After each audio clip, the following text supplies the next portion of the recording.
परम पूज्य गुरुदेव और वंदनीय माता जी की चरणों में कोटि कोटि प्रणाम। आप सभी को प्रणाम। गायत्री साधना से आपत्तियों का निवारण। विपरीत परिस्थितियों का प्रवाह बड़ा प्रबल होता है। उसके थपेरे में जो फंस गया वह विपत्ति की ओर बढ़ता ही जाता है। बीमारी, धन हानि, मुकदमा, शत्रुता, बेकारी, गृह कलह, विवाद, कर्ज आदि की श्रृंखला जब चल पड़ती है तो मनुष्य हैरान हो जाता है। कहावत है कि विपत्ति अकेले नहीं आती, वह हमेशा अपने बाल बच्चे साथ लाती है।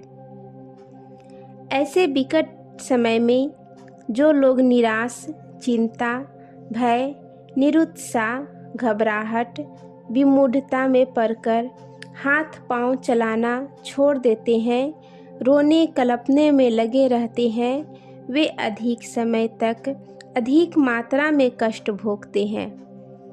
विपत्ति और विपरीत परिस्थितियों की धारा से त्राण पाने के लिए धैर्य, साहस, विवेक और प्रयत्न की आवश्यकता है।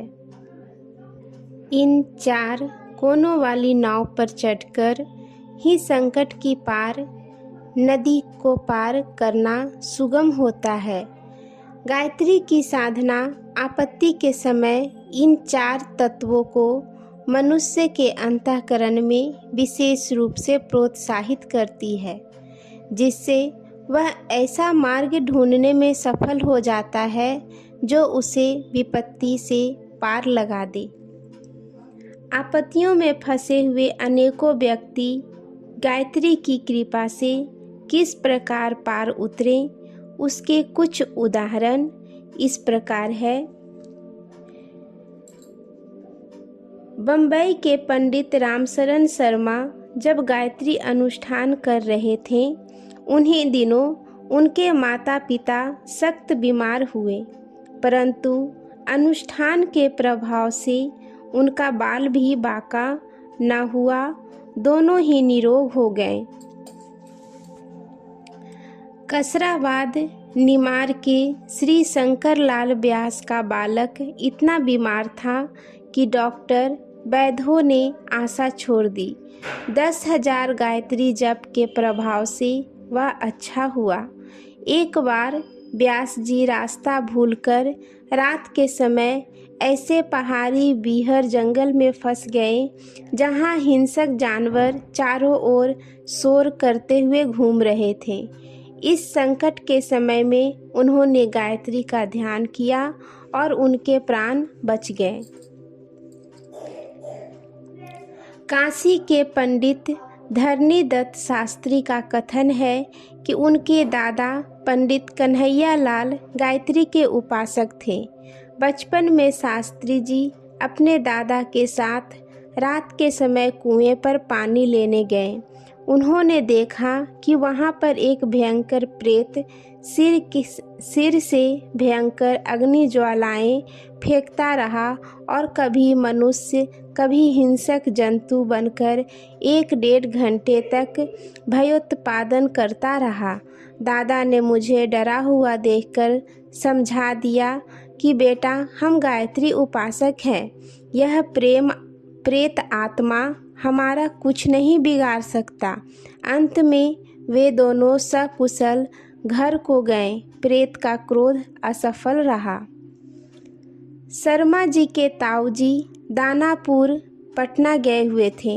वहाँ वे स्नान के बाद गायत्री का जप कर रहे थे कि अचानक उनके कान में जोर से सुनाई दिया कि जल्दी निकल भाग, यह मकान अभी गिरेगा। वे खिड़की से कूदकर भागे। मुश्किल से 4-6 कदम गए होंगे कि मकान गिर पड़ा और वे बाल बाल बच गए। अम्बाला के मोतीलाल महेश्वरी का लड़का कुसंग में पड़कर ऐसी बुरी आदतों का शिकार हो गया था जिससे उनके प्रतिष्ठित परिवार पर कलंक के छींटे पड़ते थे। महेश्वरी जी ने दुखी होकर गायत्री की शरण ली। उस तपश्चर्या के प्रभाव से लड़के की मति पलटी और अशांत परिवार में शांत वातावरण उत्पन्न हो गया। अमरावती के सोहनलाल मेहरोत्रा की स्त्री को भूत बांधा बनी रहती थी। बड़ा कष्ट था, हजारों रुपया खर्च हो चुके थे। स्त्री दिन दिन धुलती जाती थी। एक दिन मल्होत्रा जी से स्वप्न में उसके पिताजी ने कहा, बेटा गायत्री का जप कर, सब विपत्ति हो जाएगी। दूसरे दिन से उन्होंने वैसा ही किया। फलस्वरूप उपद्रव शांत हो गए और स्त्री निरोग हो गई। उनकी बहन की ननद भी इस गायत्री जप द्वारा भूत बांधा से मुक्त हुई। आगरा निवासी श्री रामकरण जी किसी के यहाँ निमंत्रण पाकर भोजन करने गए। वहाँ से घर लौटते ही उनका मस्तिष्क विकृत हो गया। वे पागल होकर इधर उधर फिरने लगे। एक दिन उन्होंने अपनी जांघ में ईंट बांधकर उसे खूब सुजा लिया। उनका जीवन निरर्थक जान पड़ने लग गया था। एक दिन कुछ लोग परामर्श करके उन्हें पकड़कर जबरदस्ती गायत्री उपासक के पास ले आए। उन्होंने उनकी कल्याण भावना से चावल को गायत्री मंत्र से अभिमंत्रित करके उनके शरीर पर छिट्टे मारे, जिससे वह मूर्छित के समान गिर गए। कुछ देर बाद वे उठे और पीने को पानी मांगा। उन्हें गायत्री मंत्र से अभिमंत्रित जल पिलाया गया, जिससे कुछ समय में वे बिल्कुल ठीक हो गए। इस प्रकार के अनेकों प्रमाण मौजूद हैं, जिससे यह प्रकट होता है कि गायत्री माता का आंचल श्रद्धापूर्वक पकड़ने से मनुष्य अनेक प्रकार की आपत्तियों से सहज में छुटकारा पा सकता है। अनिवार्य कर्म भोगों एवं कठोर प्रारंभ में कई बार आश्चर्यजनक सुधार होते देखे गए हैं।